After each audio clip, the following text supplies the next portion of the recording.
What's going on, guys? Welcome to Looking Ahead to Beto Days. I am Chris, And I'm Ryan. and this last weekend, Ryan spent some time at the Iowa Steak Fry, and actually, he picked up something pretty cool, and we're Yeah, going I to go did. ahead and play that Yeah. for you right now. Hey, just want to thank everyone who is listening to this podcast, everyone who produces the podcast, everyone out there who's believing in this country right now at a moment that we need to believe in each other, and then is acting on it, seeing it clearly, speaking honestly, acting decisively. That's what this campaign is about. That's the people of this campaign. So inspiring to me. And they're the ones who are going to bring this deeply divided country back together again, not just to defeat Donald Trump, but to do the big things that we're supposed to do as Americans. That's pretty fucking cool, man. How did you track Beto down like that? Just persistence. Kept following him through the steak fry because he was taking a lot of pictures, a lot of you know how he is. He answers everybody, he talks to everybody, takes a picture with everybody. Yeah. So there's no literally everyone. He will literally talk to everybody. everyone. Yeah. So And- yeah, I just followed him through, and as he was leaving, a few last reporters and other people again, and I caught him just before he went into his car. That's super cool, man. And that's actually that's the second shout out we've got from him in like 2 or 3 days, because he did a Reddit AMA this last week. And when he did the Reddit AMA, he started out with talking about some of the stuff that volunteers do, and he shouted you and I out by name, which is just super cool, because up until that point, I was pretty good with just thinking it was me and you having a conversation. Yeah, he did. That was crazy. And, it was crazy that AMA came together really quickly. We didn't have a whole, it was very, like I said, came together very quickly. We didn't have a whole lot of notice. And he did 2 hours, one in one of the default subreddits and one in our subreddit. So got a lot of views, a lot of activity on it. So yeah, it is. We actually have a link to the one on our sub. If you go into Reddit, reddit.com/Beto2020, you'll find a link to it and you can go check it out. So if you don't know what it is, it's basically like a little online town hall. He makes a post, users post questions, and then he posts responses. So you can go look, and there's and we also have like a summary of everything he said. So yeah, go check it out. Yeah, I actually had to scroll through that because I don't use. Ryan is the Reddit master. I'm the more of the Twitter guy. Like, I didn't even know about the shout out. Somebody messaged me on Twitter and was like, "Hey, did you see this?" I was like, "No, what are you talking about?" And then I saw it and I was like, "Oh shit, it's very real now. It's very very real." Yeah. As an entity, it is very real, and that is terrifying. Mm-hmm. Terrifying. Yeah, terrifying. I even shout out to a couple listeners who came up to me at the steak fry. It was it was great to meet everyone. I mean, let me tell you, it was quite the trip. I mean, here we are. We're recording on Tuesday, and I'm my sleep schedule's still messed up. I'm exhausted. Like, it was been a whirlwind of a couple days, and like I was telling you earlier, I got after meeting so many people. Doing a lot of networking with different volunteers, different Beto groups. We're already planning our next trip. So hey, listen, everybody out there, I'm going to say this again at the end of the episode, but we're planning another trip up to Iowa, November 1st. Big fundraising event going on. The staff said that they want double the number of people that get there. So, hey, why don't we get triple the number of people showing back up in Iowa? Let's do it. Yeah, from what I saw on Twitter, because I mean I couldn't make it all the way out to Iowa, which is why Ryan is so lovely. He did all of the heavy lifting while I was kicking it around New York City for a wedding. I wasn't just like I didn't skip the steak fry because I was like fuck that, I'm gonna go to New York. No, I was there for a wedding And a Yankees game. and a Yankees game. Shout out to my kid. I took Bodie to his very first professional baseball game. We left Friday morning, and we went and drove all day and went to Yankee Stadium for his first professional baseball game, and it was probably the single greatest thing that happened to me so far. It was really cool. I was super excited, man. It was awesome, especially with he's going to be one next week. So which I will bring up again next week because I fucking love that kid. Yeah, I saw I saw those pictures. You guys looked like you were having a blast. We had a good ass time, man. Nice. Yeah. So this steak fry, Ryan, you went all weekend. You were there Friday, Saturday, and Sunday. The steak fry was really the Saturday, but you did a whole lot of stuff. So tell me about your weekend. Like, what kind of shit did you do, man? Well, all right. So I left Tuesday, made a road trip out of it. I actually, on the way, I stopped in Little Rock, Arkansas, and I went to the Clinton Library. So that was actually pretty cool. I got to walk around there, check out, the last Southern Democratic president who was pretty good president when you think back at it. I mean, he had his faults, but for the era he was not a bad president, So, yeah, that was fun. Get to go there. Then I drove up to St. Louis, spent the night, and then on to Des Moines. Friday morning, we had a climate strike. Which was worldwide, mind you. Right. That whole climate strike thing was great, and we're going to do an entire episode on it because we got so much stuff because it was so big. Yeah. But we'll give you a quick rundown of like what did you see there? So, I think they said between 500-600 people showed up. Lots and lots of signs, lots of speakers came up. It was definitely a youth-led movement. I got some great interviews, talked to some of the organizers. Big surprise. I'll talk about that later. So, yeah, talked to some organizers, and just kind of marched with them. And everybody brought a whole bunch of homemade signs. So I just started asking people about their signs and what it means and why they're out there. And, it was surprising. Everybody wanted to talk about it. Everybody wanted to talk about it. So, definitely. It's probably one of the biggest topic. I mean, like it's the biggest threat to us right now, not named Donald Trump. Oh yeah. And everybody was because usually when you talk, like if you stick a microphone in somebody's face, 50% of the time they kind of cower a little bit, say, I don't want to talk. No, everybody wanted to talk about it. Like it was just forthcoming, so it was a really good experience. So yeah, that was Friday morning. Then we did some canvassing. So got to talk to about a lot of Iowans. That was really, really fun. Had some good experience. Had one bad experience, but please detail the bad experience. Well, not to scare anybody off, because this is an extremely rare occurrence. So first off, let me just say, everybody we talked to was just completely lovely. Iowans are even the people who are on the other side are extremely friendly, except for this one old guy who I think was a little bit off his rocker. Because we got there and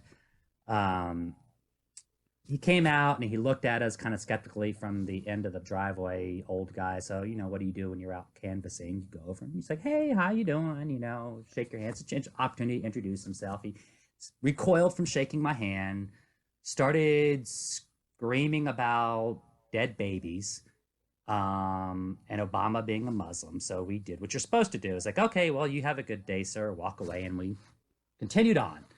And that wasn't enough for him. He decided to follow us and started screaming at us. And so we turned the corner and kept moving on to the next house. And as we were talking to somebody, we're having a really good conversation with this gentleman. The dude got in his truck and followed us and started screaming at us. So I actually, because it was three of us, it was me and two other females. So I actually went up and I talked to him for a while, kind of, let him get it off his chest. And so the other girl, you're a brave man. Yeah, let the other girl. Well, I mean, I was keeping an eye on, and they had at that point we were like, okay, I'm gonna go see if I can distract him. You guys just move on. Get 911 handy, just on your phone. So and I was able to talk to him for a little bit, and he explained kind of like how Beto does. He explained his views. I explained my views. you know, it was he Did it end eventually tired. positively? Well, he got tired, and at the end of the day, handed me a prayer card and drove off, and didn't bother us again. So Sounds about right. yeah, I mean, what That else do you sounds. you know? Yeah, I mean, but usually getting people following you, yelling at you, that never happens. So Oh yeah. I don't want to discourage anybody from that. That was a very unique experience. Oh, definitely. And I've if any of you guys know I think Yeah. Jurgensen is just amazing, and she only has. I mean, she's had some bad experience, but she's Mhm. literally canvassed hundreds of houses, Yeah. and the stuff like that is completely minimal. Most of it is really, really, really positive stuff. Yeah, and So I let me mean, tell you, the positive extremely outweighed the negative. I mean, I had just some great positive conversations in that. And actually, I think we're going to talk about that later um, in the episode. So yeah, not to be discouraged. We canvassed 2 times total, and I had some great experiences. So I'm already looking forward to doing it again out there. oh yeah, So yeah. I've heard a lot of people who really, really enjoy canvassing just because they like knocking on doors and talking to Mhm. people. It's weird to me, and I don't really particularly care to do it. I just like if I see you out in public, that's one thing, but I'm not gonna like come to your house.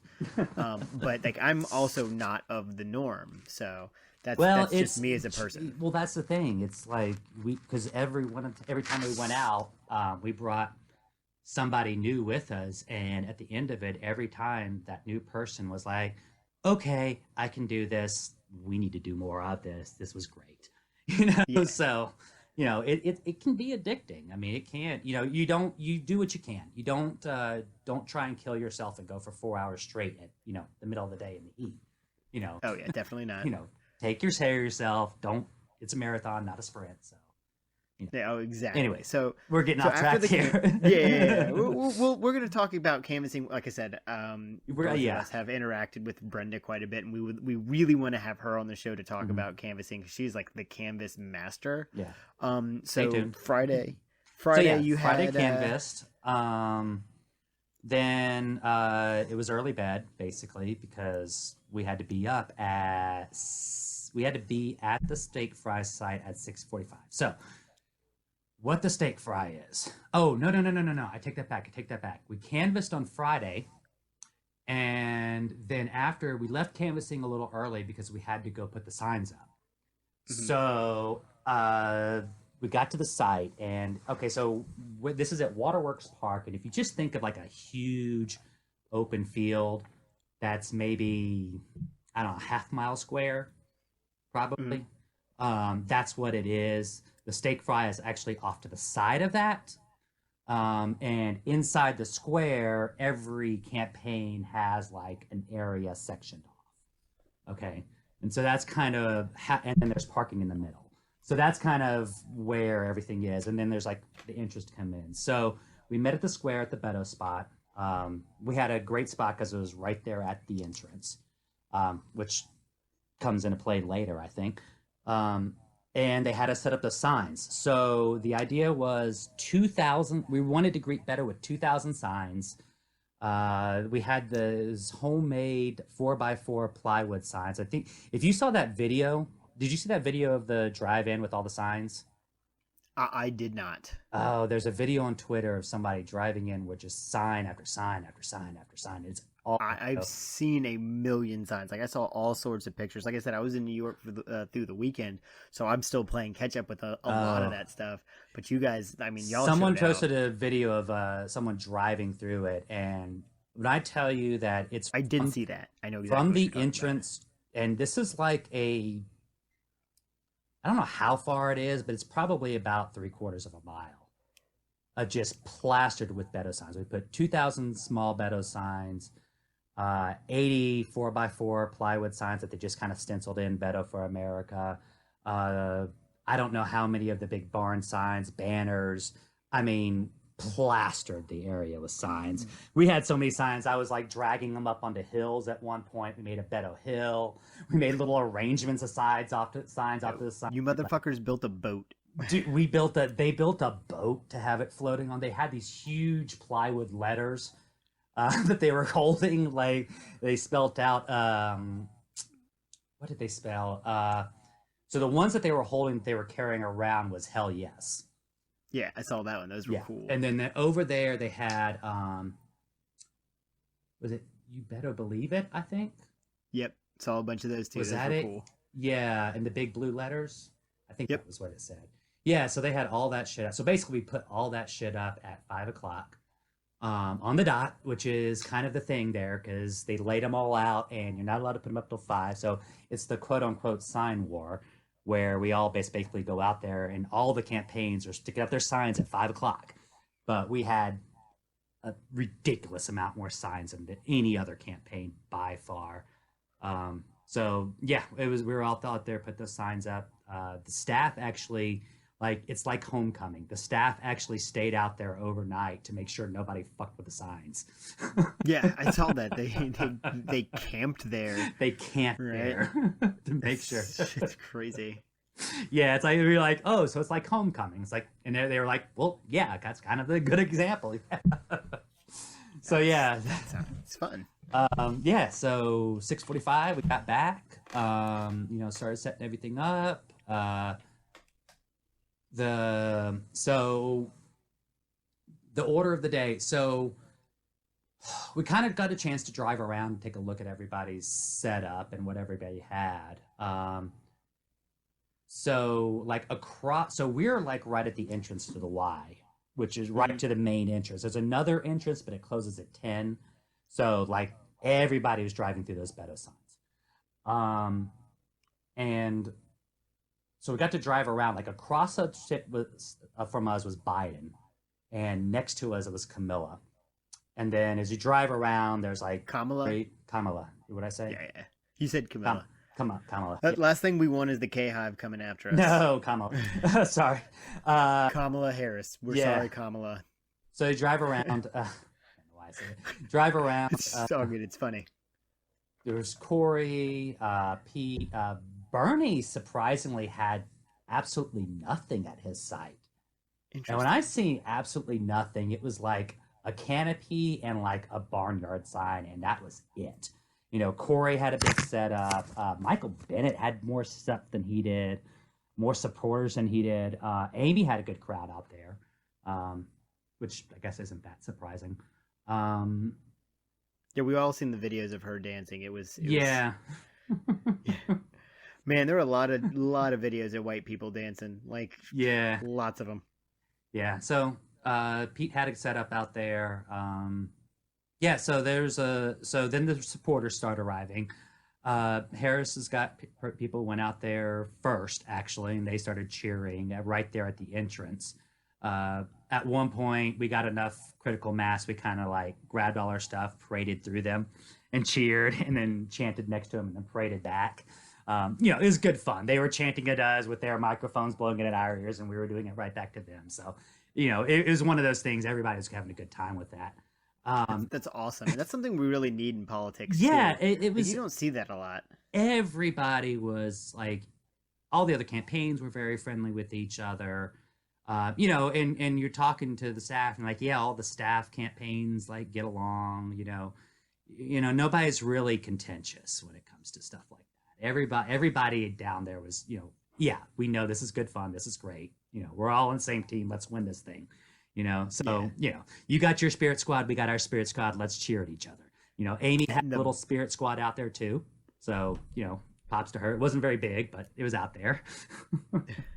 Well, from what I saw and from what I was seeing, the Beto Spirit Squad was fucking nuts. Dude, it got off the chain and it just kept building and building and building because it was kind of fortunate we were right there by the entrance. So like people would go and like, they'd show up, they'd immediately grab a placard, walk down, cheer, chant, jump around. When you get tired, you can just go back, have some water, because you're not far and you can just come right back. Like it's not a big effort. So yeah, that really helped. But yeah, we just kept going and kept growing and kept growing. Eventually Amy's people left, at least eventually Harris's people left. And then, yeah, we just kind of took over and didn't stop. I mean, that I props to our Spirit Squad, man. Oh my God, their energy, everybody's energy. I mean, they were chanting and cheering and doing everything for like, shoot, I can't even remember what time Beto shot up. It was just such a blur. I didn't even look at the time. I bet. Yeah. I did pick up a few videos, and like the guy with the megaphone and the overalls, that dude Oh, looked like he was awesome. just absolutely crushing it. He started Like, off y'all- so pale at the beginning, and at the end he was so red. I bet he was, dude. You guys really showed out from the little bit of stuff that I have seen. You guys just, oh man, Oh my God, I wished I was there. So much energy. I mean, and it just kept building and building and building and building. And I'm not just saying this because I'm like, yeah, I've drunk the Kool-Aid. No, it was like just massive amounts of energy out there. Oh yeah, I didn't see anything like that from other campaigns, and I'm pretty good about looking at other people's stuff just so I'm aware, for no other reason than being aware. But the Beto crowd looked like they came to throw down, and just they threw down. Oh my God, we made so much noise because we had the cowbells going, and I think Pete tried to do the little hand cowbells. No, we had shout out to Mama. She sent us a box of the big ones. And we I saw some the hell out of those. I got my souvenir. I got one with me. Yeah, we were cleaning the hell out of those. It was great. It was great. So yeah, we were there. Beto actually, like a group of people went off and they met up with Beto, and he actually marched into the site instead of being driven in. So they marched into the site. Everybody obviously, if you thought the energy was low before, high before when he showed up, I don't know if you listened to the audio, but I think like the mic went dead. It was so loud. Oh yeah, man. It was just nuts. It was nuts. So yeah, he did that. Came in. So we all huddled up over, we didn't have a stage or anything. I mean, we couldn't afford a stage. I think, so we just kind of huddled up, and the speaker from the person who organized the climate strike, she was the one who introduced Beto and endorsed Beto right then. And this was a big shock to us because we were just at the climate strike the day before, and we had no clue whatsoever. And so when she showed up and did that, we're like, holy shit, that's crazy. It's kind of a big deal. Like, you created this huge ass event, and then all of a sudden she turns around and endorses Beto and like introduces him. Yeah, so that was amazing. And then he gave a little pre-rally speech, which we're going to play for you in a little bit because I think I may have one of the only audios of that speech. I don't think anybody else really recorded the whole thing. So no, Ryan was able to get the whole thing. Did you want to just throw it in now? Yeah, let's go ahead and throw it in now. All right, let's do it. Check it out, guys. 1 second. To all of you, boat building, overnight camping,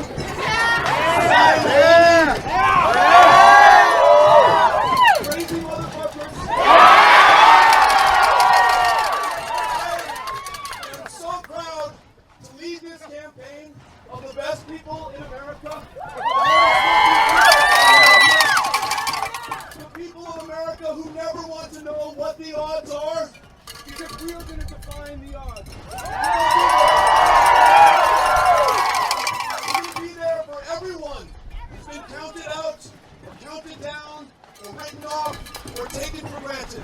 We're going to lift them up when they have been pushed down. We're going to knock on every door. We're going to make every phone call. We're going to have every single conversation with Democrats, with independents, with Republicans alike. Before we are anything else, we are Americans first. And we're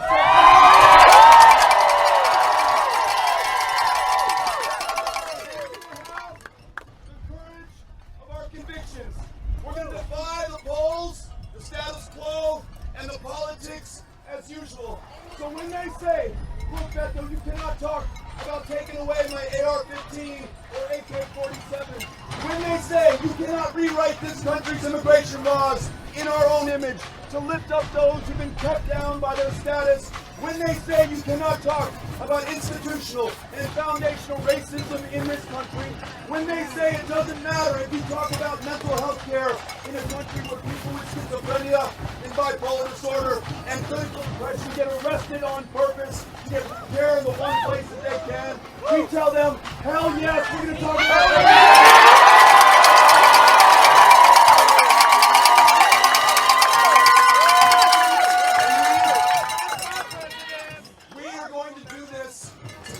Every single one of us. I want to tell you something that distinguishes this campaign because of the effort that you put into this. We are kind, we are confident, we are courageous, we are open to our fellow Americans, and we bring them into this campaign, into this election, into this defining moment of truth. More than we fear the polls or the pundits, we fear the judgment of the generations that follow us because they understand that everything that we care about right now is on the line. It is up to every single one of us to make it right. So are you ready to win?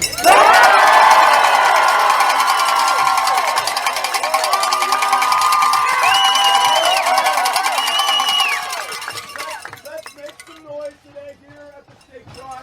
Let's bring other people into this election. Let's give them a chance to do the right thing while there is still time to do the right thing. I love you, Iowa. Love you.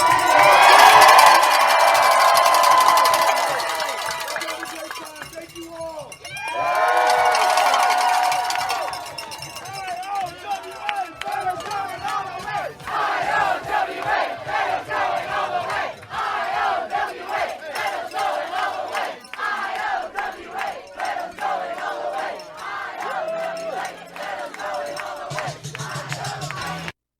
All right, let's do. And that shit's fucking cool, man. Like, how were you able to like have the wherewithal to record that right then?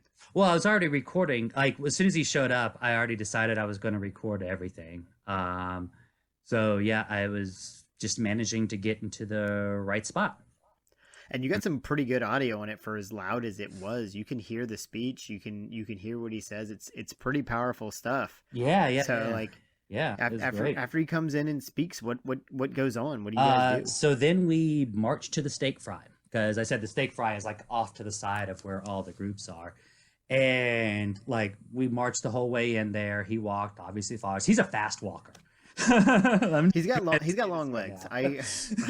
So I know that problem well. I think he's like 2 inches taller than I am. But yeah, being tall makes you a fast walker by virtue of having long legs. But I mean, we had so many people. So as we were marching, we're all chanting the other campaigns, like the Biden campaign and all the people there. Well, so like Biden's area, it was huge, but everybody was just kind of sitting around eating.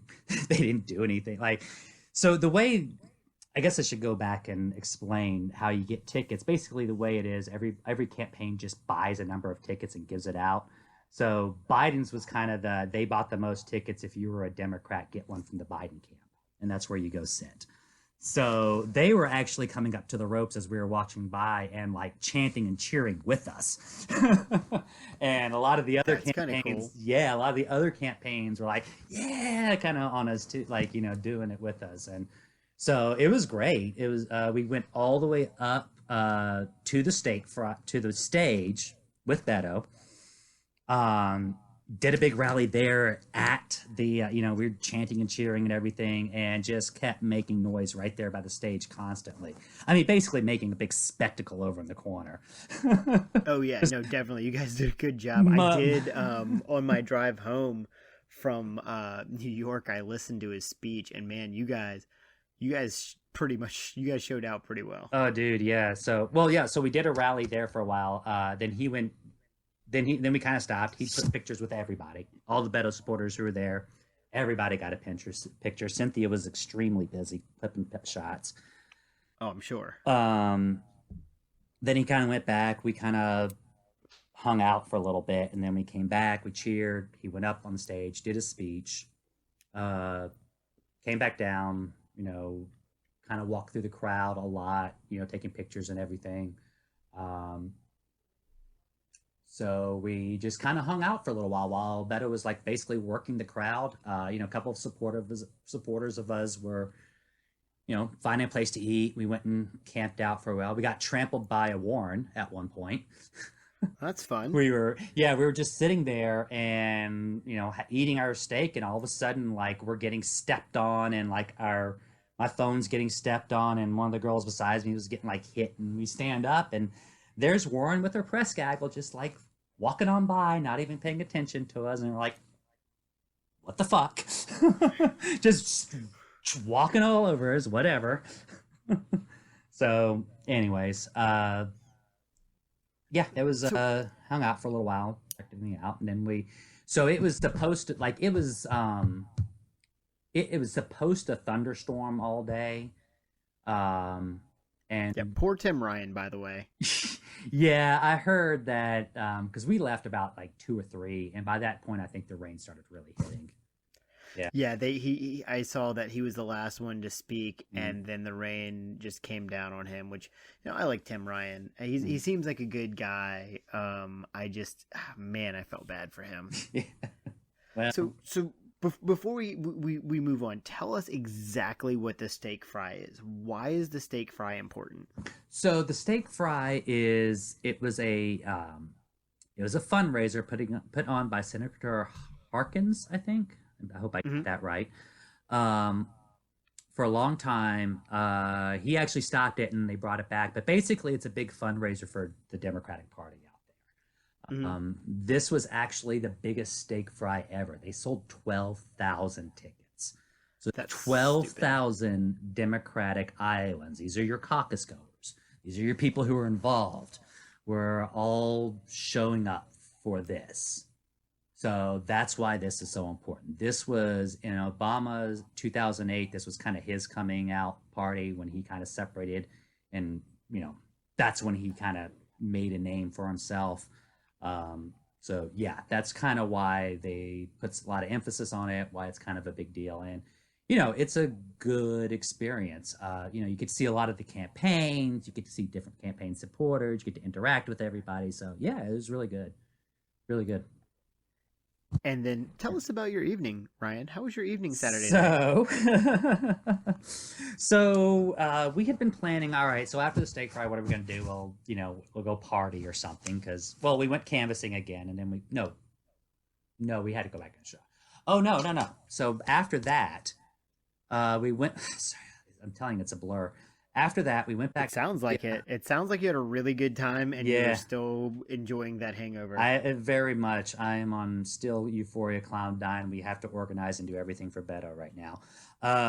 So after that, I went back to the hotel, shower, changed, and we went to the DCAA, the local community college.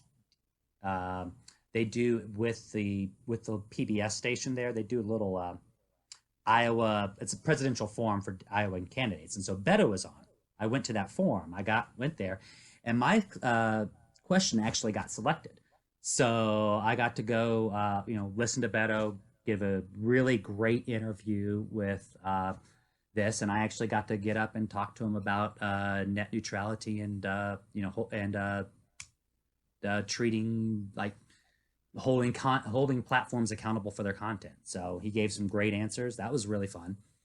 So that was you can still find that on the website. It was DMAC, right? DMAC. That was it. Yes, DMAC. Yep, DMAC. You guys go check that out. It was a pretty good forum, and actually I have it linked on our Twitter page. So if you go to Look to Beto Days, it's going to be on there.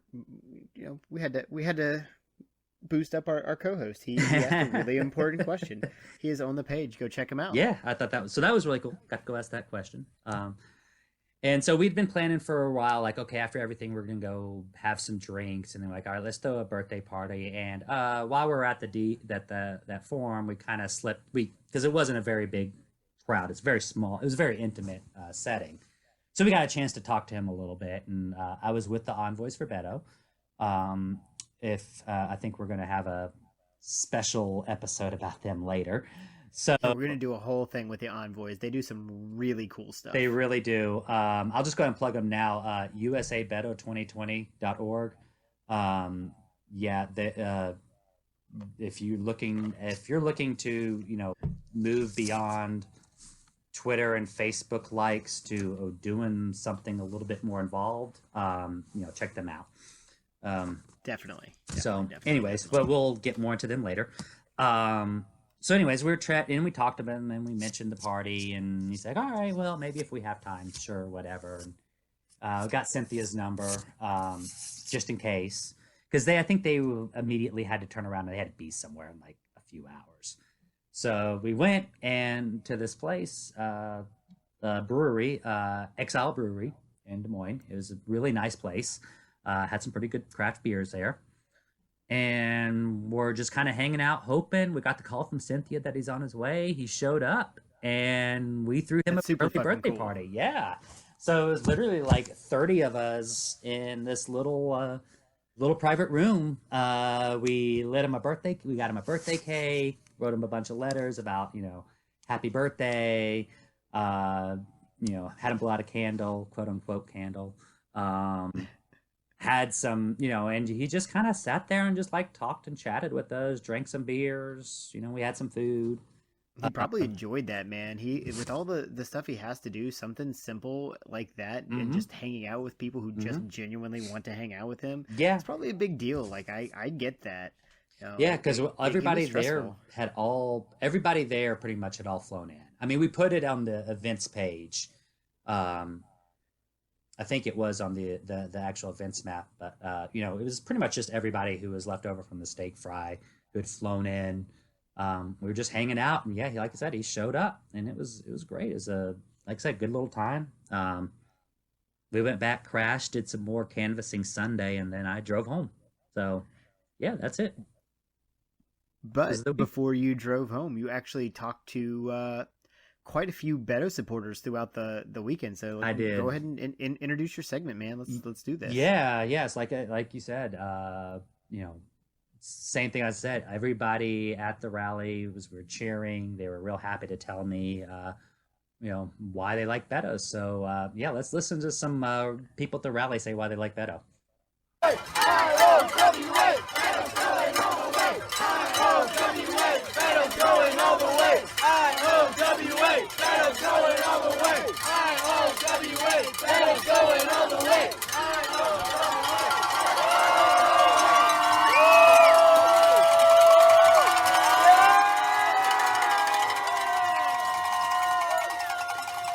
Hell yes, we can. Hell yes, we can. Hell yes, we can.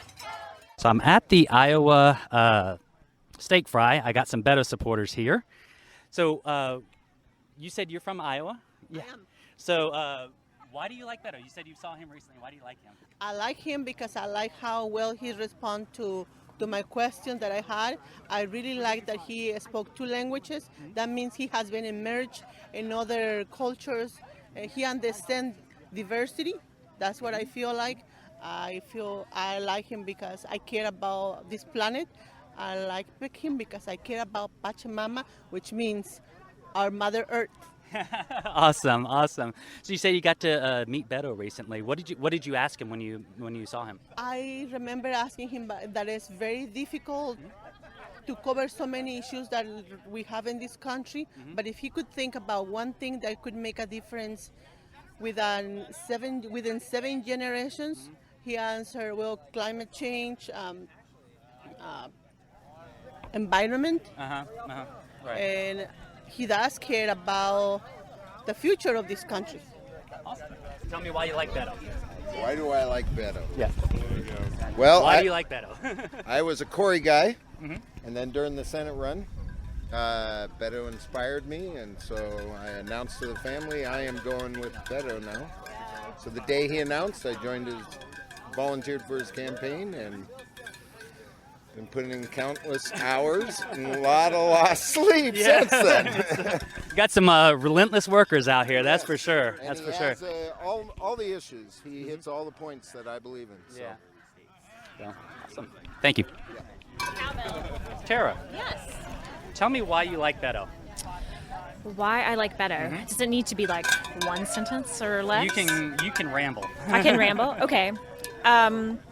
So when I came into this election, I was kind of thinking I would probably end up supporting a woman.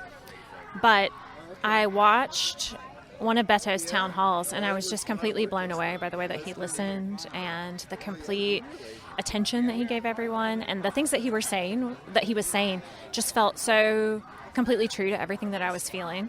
And I just thought, wow, this is it. This is the guy. This is the one who's like capturing the zeitgeist for me. This is where I want to be. It's the work I want to do. And here I am in Iowa. Yeah. So we got quite the setup here. It's crazy. You ready for today? I am so ready. I can't even tell you. Yeah. This is going to be awesome. We're so waiting. Recording something real quick. Tell me why you like Beto so much. Oh my gosh, Well, you're the. Well, yeah, I'm here at 7 o'clock, so it's got to be something. Oh yeah, he's the greatest guy there is. He's moral, he's honest, he's for us. I mean, he's really for the people. He wants to speak to every individual, get the views of every person. He's just the greatest guy. Everybody should meet him, and they'd know how I feel. Well, we're going to get the message out as much as we can. You might. How about you, sir? You tell me why you like Beto? I'll tell you what. I campaigned for Bobby Kennedy in 1968. Beto, to me, is the reincarnation of Bobby Kennedy. Their ideas, their manners, it's just like being able to do it again. So that's really special. Thank you, sir. Thank you for that very much. Thank you.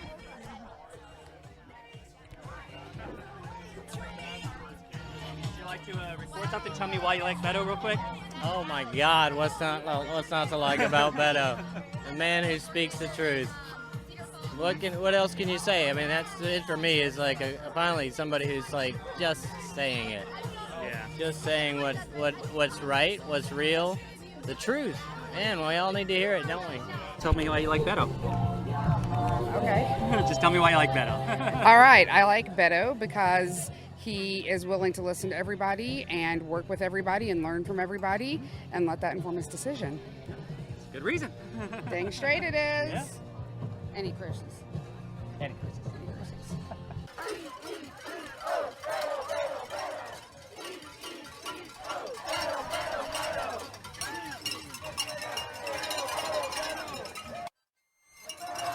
All right, so why Beto? He's a challenger. Challenger? Yeah, he's a challenger. He's challenging himself. So that's true. So yeah, he's definitely challenging the norm and challenging like outside of the stuff. Yeah. He's bold. That's why. Very much. Yeah. Well, there's a lot of reasons why I like Beto. Hold on 1 second. I'm sorry, I didn't hit record. That's fine. My fault. Try again.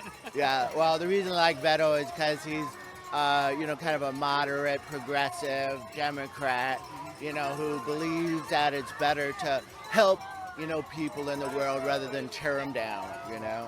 It's like I am especially encouraged by his stand on guns. Weapons of war shouldn't be on the street. We don't have 50 millimeter machine guns on the street. Why would we have AR-15s or AK-47? There's just so many different issues that I agree with him on. Legalizing marijuana for prison reform, reparations for, the Civil War, for subjugating, black people. It's just, I love him. Awesome. Thank you very much. Appreciate it. You want to say something or? All right. Hi. I do a podcast for Beto's campaign. Can I just ask you real quick why you like Beto so much? Yeah, sure. Just tell me why you like Beto. I like Beto so much because I'm from El Paso and he's from El Paso. And he's an amazing man and has a heart of gold and he loves the Hispanic population. So what's not to love, right? Awesome. Yeah. I'm from Galveston, so welcome. Nice to meet you. Good to meet you.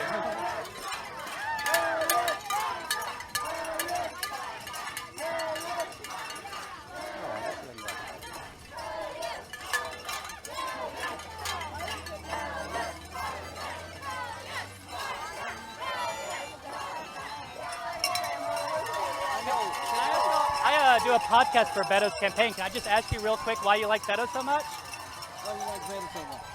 Or why don't you like Beto? I love him. I like him because he talked to you, not at you. That's true. That's true. And he can work both across the aisle. He does that. Absolutely. Yes, he is down to earth. Yes, yes he is. Thank you very much. How you doing? I do a podcast for Beto's campaign. Do you mind just asking me real quick why you like Beto so much? Yeah, I really like that he's truly bipartisan. Like he's willing to work with all different viewpoints and work together to find a middle ground. All right. Awesome. Thank you very much.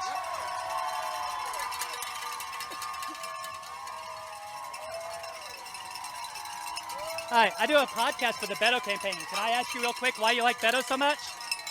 You go first. I like his bipartisanshipness. He works with everybody, no matter who you are. We got to get control of the gun laws. We got to get them in check. Yep. Thank you very much. Appreciate it.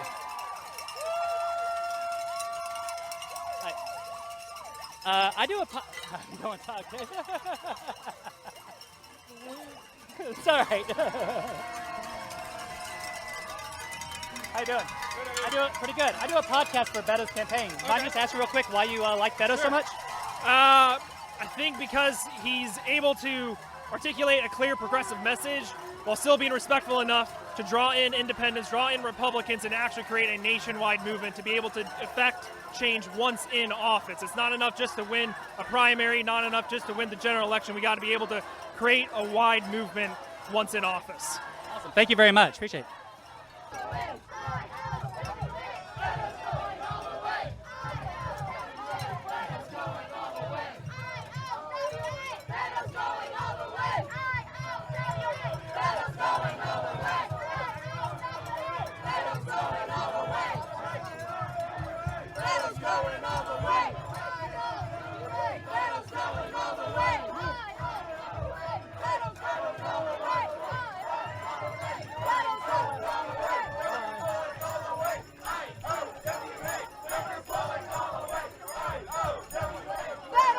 All the way. Believe it! You better! Believe it! You better! Believe it! Believe it! You better! Believe it! Out here at the Iowa State Fight, tell me why you like Beto. I mean, I'm a junior in high school, and on Wednesday, so at my high school, we have our main high school, and then we have Tate, which is a smaller high school, and someone came to Tate, which is less than 100 yards from my high school, with a loaded gun, and said, I'm gonna kill someone. That's unacceptable. I'm sorry. It's like 100 yards from my school, a loaded gun, someone saying, I'm gonna kill someone. That's not fucking acceptable. And that's why I support Beto. He has the best plan to deal with the epidemic of gun violence in our country. Yeah. Awesome. Thank you very much. Nothing. Yeah.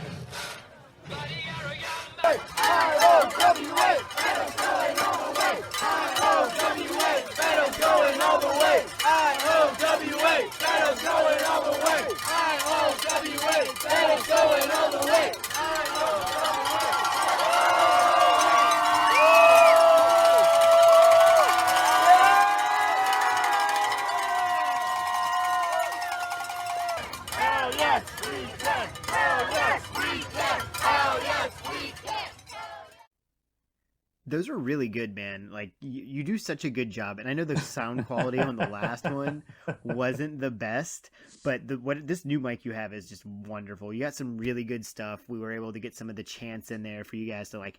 We wanted you to feel like what it was like to be on the ground. But what's it like being on the ground in Iowa? Like we have all these polls that come out that I feel like they don't represent what's actually happening. Right. So the thing about Iowans is they know they're important and they also don't like making up their mind because they're important. Okay, That's fair. A lot of people I talk to were just frankly undecided. When you're block walking out there, they're telling you, listen, you won't get as many firm supporters for anybody. What you really want is Beto in the top 3. That's what you want. So I would be walking through these neighborhoods, and I mean, you knocking on doors of some old people who, this one great lady I had a conversation with. She was older lady. Her son had a tattoo shop. I think we took a picture with her too. I think we ended up taking a selfie with her too. We bonded on tattoos for a little bit. We talked to her about it, and she's like, I don't know who Beto is. I guess Biden. I don't have the internet, doesn't watch television. So some of these people just aren't informed, period. And a lot of them are just, I don't know. I'm gonna have a couple in mind. I'm not really making up any decisions. So I really think a lot of that is just indecisiveness. And I can tell you, we left impressions every time we blocked walk and whenever I talked to somebody. We left an impression on them, and they probably still won't move over to the Beto column right away because they're insistent on being undecided. And a lot of people say, yeah, I'm probably not going to make up my mind who I'm caucusing for until a lot sooner. Now, I did get a couple. We did get one woman who was a Beto supporter, and we did get her to commit to caucus with about 12 of her friends, so that was awesome. But yeah, I bet that's pretty sweet. Yeah, that's a pretty good number, right? Yeah, and what I've realized, and so while I was at the State Fry, I had a chance to talk to Charlie Hodges, who is a great guy. He's a local Iowan. If you're in Des Moines and you haven't met him, look him up on Twitter. Just the friendliest, most welcoming guy. He was super helpful in getting us welcoming to Iowa, getting us set up with everything. So yeah. Shout out to Charlie. So I had this talk with him about caucusing. So why don't we go ahead and just play that clip about caucusing? Yeah, we're gonna go ahead and run a clip for you. Ryan, I have no idea what caucusing is, so we're going to go ahead and run this clip with Charlie talking about caucusing. So I am here at the Iowa State Fair with Charlie Hodges. How you doing, Charlie? I'm doing very well. How are you? So you're a native Iowan, right? Yes, I am. And you've done a lot of caucusing in your life, I hear. Yes, I have. So I have no idea what a caucus is or caucusing, so why don't you walk me through this and help us out, for a first-time person who just showed up, why don't we start with what is a caucus? A caucus is essentially a collection of neighbors, traditionally, and I like to call it extreme democracy. Okay. Because unlike a traditional primary, you don't come in anonymously and pull a lever. You congregate within your precinct, and then you decide as a group who you're going to caucus for. So it's definitely a different experience than a primary. All right. So how big are these caucuses that you go to? Caucus sizes can depend. They do it by voting precinct. Okay. And so the way the caucus works is they actually do allow people to make voting registration changes the day of. Okay. So while it is limited to Democrats, you can actually come in the day of the caucus and change your voting registration to Democrat, so you're able to participate in the caucus. Okay, so it's same day. Yes, yep, same day as long as you get it done before the caucus starts. Okay. And then when the caucus is getting ready to start, everybody actually collects within the designated room. They close off the doors, and everybody essentially, the different supporters collect in specific areas. Okay. And then what happens is a half an hour of electioneering takes place, where you have informally designated people talking to other groups, trying to convince them about their candidates, and a half an hour of that happens. Once that half an hour is completed, then they actually take account at that point. And what they're actually doing is they're taking account for what they call viability. And traditionally, viability means you need 15% of the people that are there for your candidate to continue to the next phase. So if your candidate does not meet the 15%, then at that point you almost turn into an undecided and then need to align. So or like when people are up there speaking, or folks switching sides actively, it's a very exactly, and that's why, and this is something that when people are out canvassing, they will actually ask, it's like, okay, if you're not for Beto, who is your second choice, et cetera, because your second choice actually becomes very important if your candidate does not reach viability. Because once the first half hour of electioneering takes place, then you have the count, and if people do not meet the viability requirements, at that point they actually do another half hour of electioneering, and they do it in what they call a realignment, which is basically people, You're not allowed to be in this group anymore. Get out. Go find somewhere else to hang. Right, exactly. Or if someone's like, hey, I've been convinced by this candidate, and so after the second half an hour, there's a realignment, and then at that point the final votes are taken. And then what actually happens is each precinct is awarded a specific number of delegates. Based on how big the precinct is. Yep. And then what happens at the end of it is they actually they allot the number of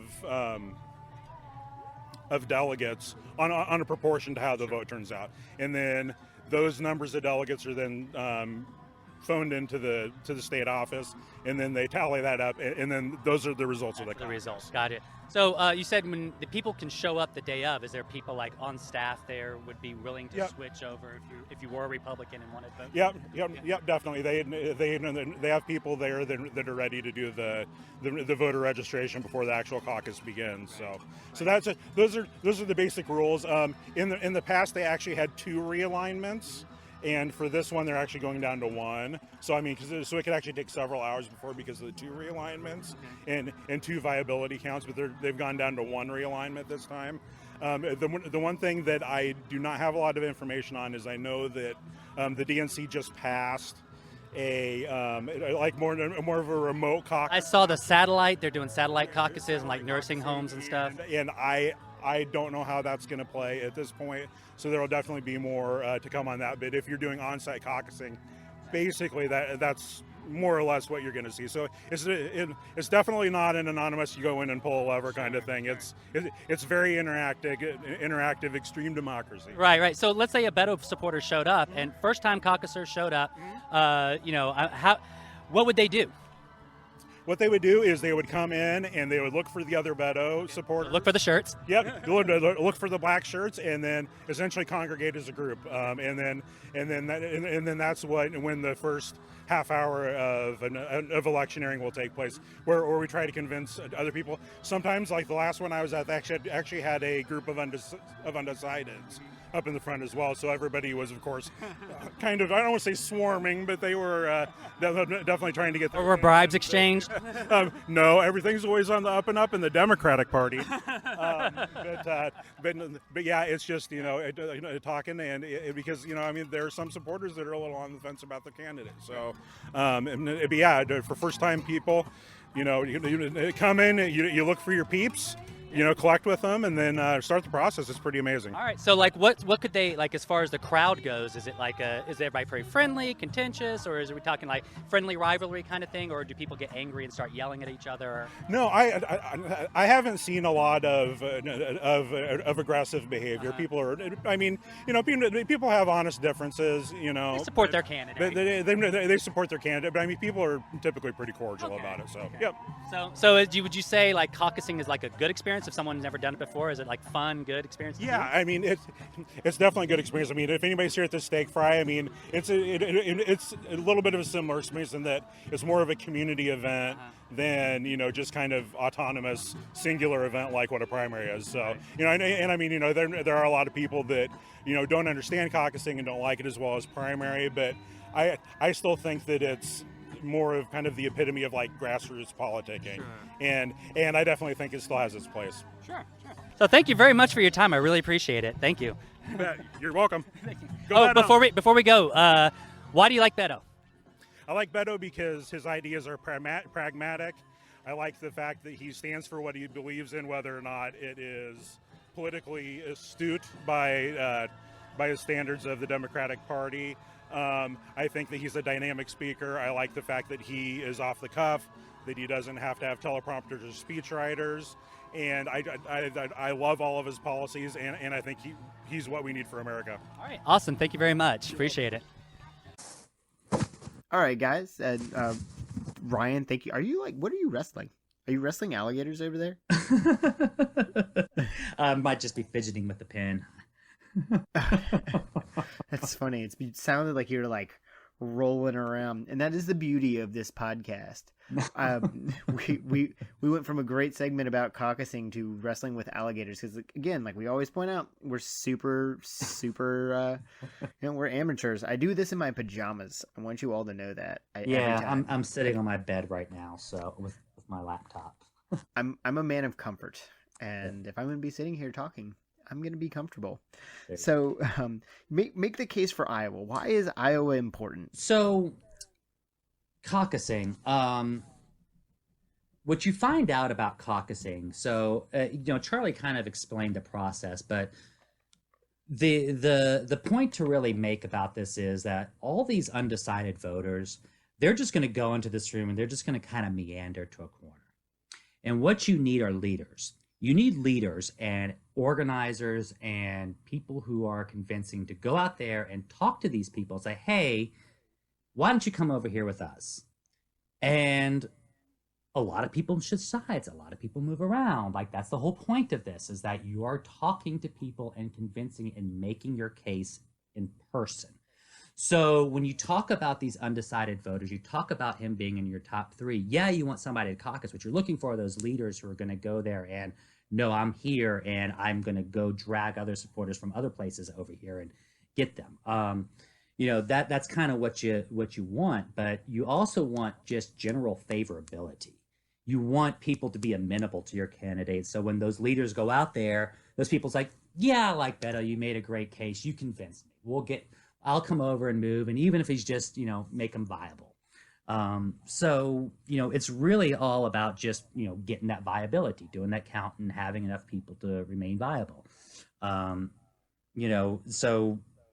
idea is to get a big crowd. And that's kind of why I think, and Charlie talked to me about this, and we kind of had a conversation after this.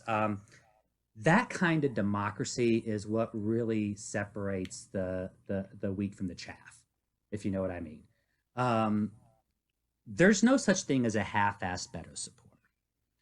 Oh, yeah. No, absolutely not. You are either a Beto supporter or you are not. Exactly. If you're in, you're all fucking in with Beto.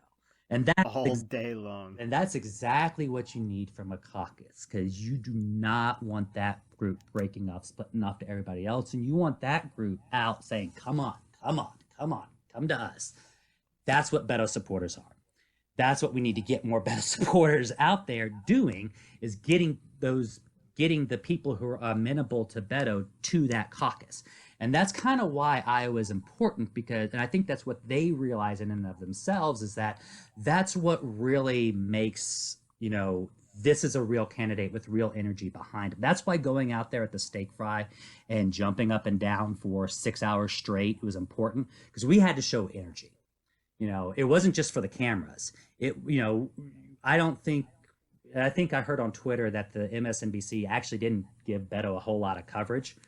But 12,000 Iowans know what the fuck's going on. So yeah, no, for sure. I'm pretty sure anybody within a 100-mile radius could hear you. Yeah. It seemed loud as fuck, man. That you guys keep saying it, but you guys went out and you guys really crushed it over the weekend. And yeah, I'm really proud of all of you.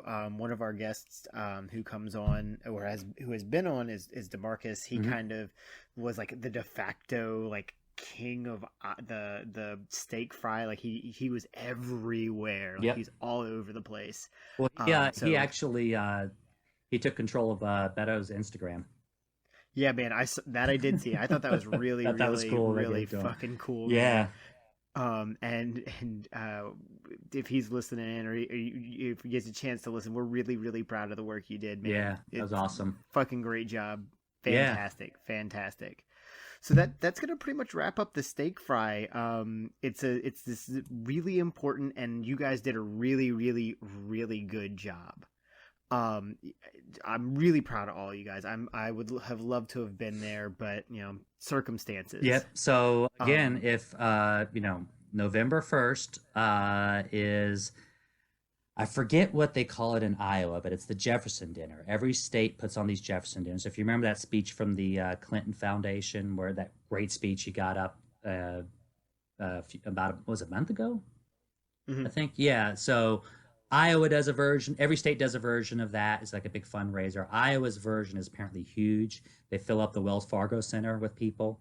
So if they want a huge turnout, another chance to really, show out. So yeah, everybody, I'm gonna say it now. If you want to make a pilgrimage to Iowa, I'm already looking up plane tickets. So I looked at plane tickets too.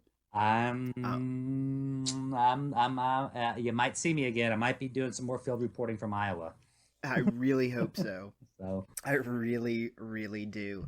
So that's going to bring us to some current events. Yeah. And today's current events are really fucking huge. For me as a historian, for me as an American, because the fucking Orange Demon's going to finally have his day of comeuppance. And I think you're probably more optimistic than I am.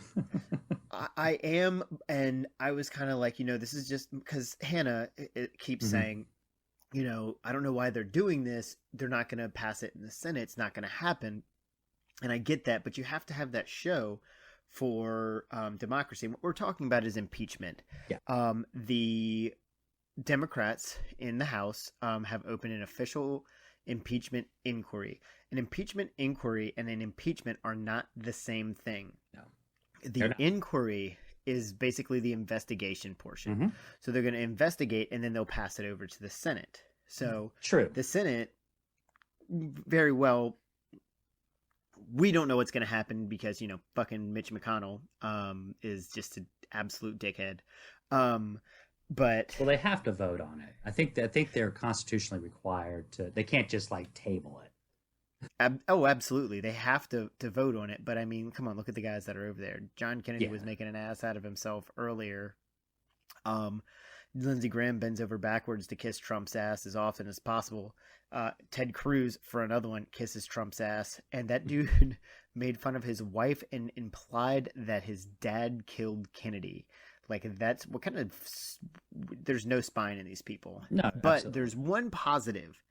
And that is that the Senate voted unanimously to get the whistleblower to come out and see the Intelligence Committee. Mm-hmm. And that's kind of big.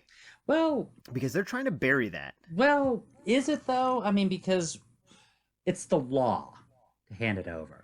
So if you asked a senator to vote, would you uphold this law? I mean, they pretty much have to vote yes.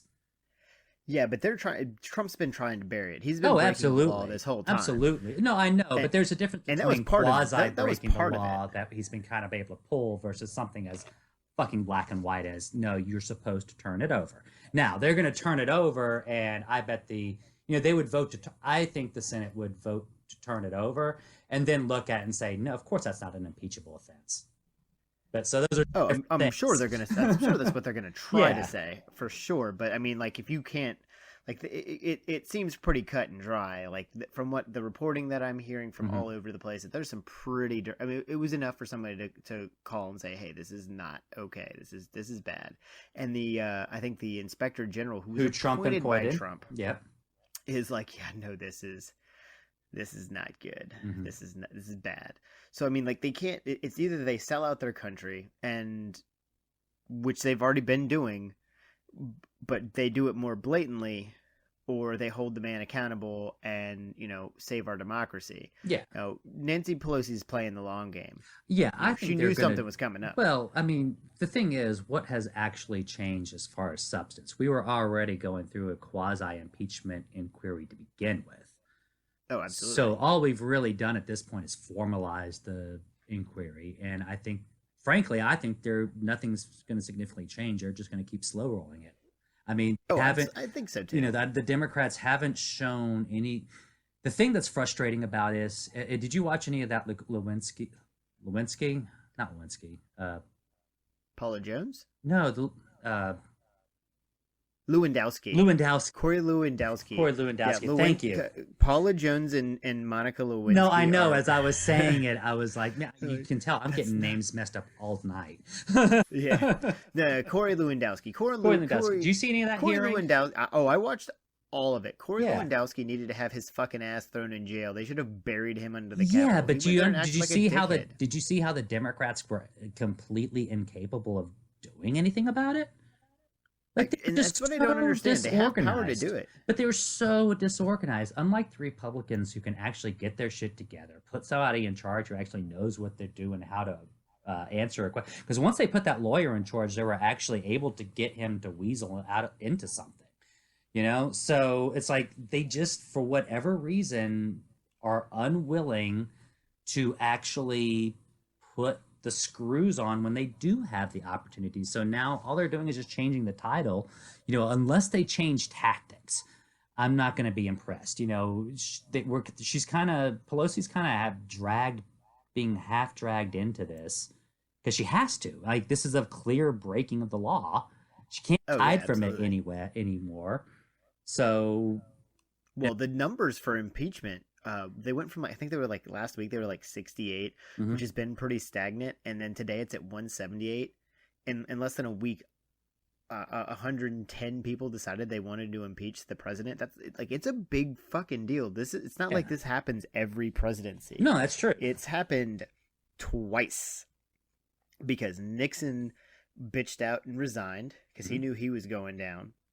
And let's throw in a couple of other facts here before we move on. Nixon released the Nixon tapes himself, but they were heavily edited. oh, do not believe that damn transcript Trump sends out. We need the. Oh, not even a little bit. It's gonna be the same fucking bullshit. mhm. It's gonna be the same. He'll Sharpie it goddamn up. thing, He'll for Sharpie it sure, up. for sure. And again, that's dereliction of duty, and it's illegal. It's just going to sink him more and more. But I mean, good luck. Yeah. I did hear that he was trying to talk Nancy Pelosi into making a deal with over the whistleblowers. Like, he's been trying to. He's scared to death. There's something here. He's scared. I believe. Well, I mean, he's always scared. The man is terrified because he knows as soon as he leaves office, he's probably all the Southern District of New York is going to put him in handcuffs. Oh yeah. I mean, he's going to walk out of the White House into a jail cell. So I can only hope. I can only hope. Yeah. So I can't tell you how badly today I wanted to send a text message of just everybody clapping to every member of my family. Just all of them. Every last fucking one of them. So I'm definitely glad they took the step. But like I said, I just, the thing that worries me about it is if the Democrats were actually organized and they were actually, the House was actually able to get their shit together and do this right, I'm behind it. Because I think that not only does it help, you can make the case for impeachment, but the more you have hearings, the more you expose evidence, the more you just, put this out there, the bigger your case gets. But if you don't make the case or you make the case poorly, it goes the other way. And that's what worries me right now is, will the Democrats be able to make the case well? If they just go back out there and have, we just all want our 5 minutes in the microphone and let whoever witnesses bully us, that's not going to help. It's going to help Not at Trump. all. So, I mean, this is kind of a call out to Nancy Pelosi. You better get your shit together. And see, I think a lot of that because of where it was at. I think there were so many there wasn't enough support. So when it got up to like 178 and there's so many of them, they're going to become united on that front. They're going to have to. They're going to have to walk into that room and they're going to have to get their shit together. It's going to have to happen. They're going to have to, because he's going to stonewall them. Oh yeah. Oh yeah. He's going to do everything in his power. He's a weasel. I mean, he's the definition of just a weasel. What was the guy? Who was the guy? Was it Chaffee, the Republican congressman who just hammered Benghazi forever? I don't remember. I don't even remember all of that. They bring up Benghazi and all of that shit so often that I don't even pay it. It's like I don't even hear it anymore. But, and I got a question for you. I know you went to the Clinton library. Were you able to find Hillary Clinton's emails? Because I can think of tons and tons of fucking people that want to know. No, it was a presidential library. It was all electronic. Although I did find out while I was there that when Clinton was in office, he started off with 50 websites, and by the time he left office, there was 350 million websites. That's crazy. Yeah. The 90s were a ridiculous time. They were. Yeah, very much so. Very ridiculous time. But that's all we've got for you guys today. Before we jet out, I am gonna plug my event this weekend. Marcel McClinton, who is running for city council in Houston. He's a mass shooting survivor. He's going to be here in Virginia. We are hosting him for a fundraiser, and we're going to be hosting March for Our Lives as well.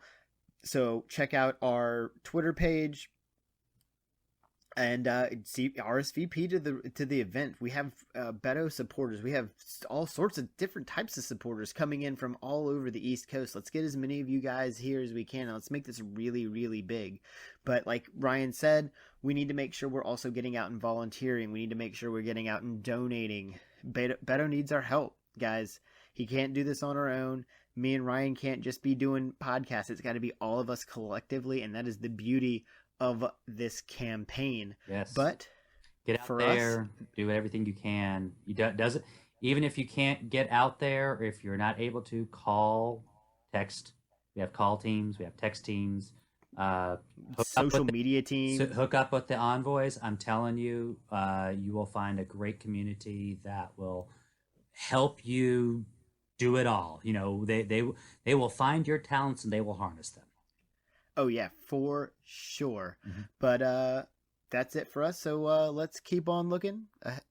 I fucked up my own. Oh exit. man. Oh man. I butchered that shit. I'm gonna take a time too, guys. Ready? Okay. All right, ready? Here we go. So let's keep on looking ahead to Beto Days. You got it.